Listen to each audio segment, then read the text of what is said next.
As the Russia-Ukraine war has entered its fifth year, Ukraine has unleashed long-range ATACMS missile on Russian command posts, while Moscow retaliated with drone strikes crippling Ukraine's energy infrastructure. While the battle rages on despite allies' pledged support for Ukraine, the country's general staff has confirmed that US supplied the missiles that were used in overnight strikes on February 24th. The targets included Russian 5th Air Command post in Donetsk Oblast, a logistics depot that is tied to the center in Zaporizhia, and multiple ammunition and supply sites in Donetsk and Zaporizhia. A repair facility near the region was also hit.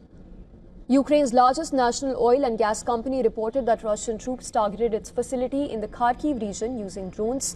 In fact, this very attack caused damage and forced operations to halt. The company even said that emergency crews are set to begin repairs once air raid alerts are lifted. The facilities across the country have been repeatedly targeted this year, with nearly 24 attacks that have been recorded. Parallelly, Ukraine's energy minister, who led European Mission President and Nordic Baltic leaders through the ruins of Kyiv power plant destroyed by Russian strikes, he called it proof of Moscow waging war against light, heat and normal life. The facility, which once served 500,000 residents, was knocked out after repeated missile and drone attacks. This left over 1,100 apartment buildings, 118 schools and as many as 18 hospitals without heat supply. The United Nations has called the war a stain on collective conscience, while the General Assembly has reiterated support for Ukraine, though notably without the United States. 4 years after the Russian Federation launched its full-scale invasion of Ukraine, the war remains a stain on our collective conscience. More than 15,000 civilians have been killed in Ukraine since the start of the invasion, and more than 41,000 injured.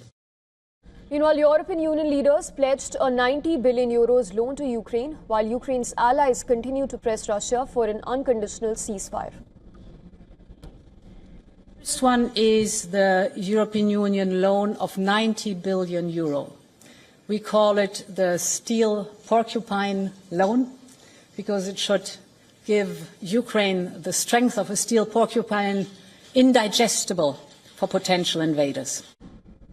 Ukrainian President Volodymyr Zelensky hosted Nordic and Baltic leaders at a summit in Kyiv, speaking alongside counterparts from Sweden, Denmark, Estonia, Latvia, Lithuania, Finland, Iceland, Norway. Zelensky said Ukraine had received positive signals about a possible large-scale prisoner exchange as well. Earlier in the day, he declared that despite 4 years of war, Russia had not broken his country. And this while thousands of people gathered in London on Tuesday to show their support for people in Ukraine, as the nation marked 4 years since Russia's invasion of Ukraine. Good evening, London.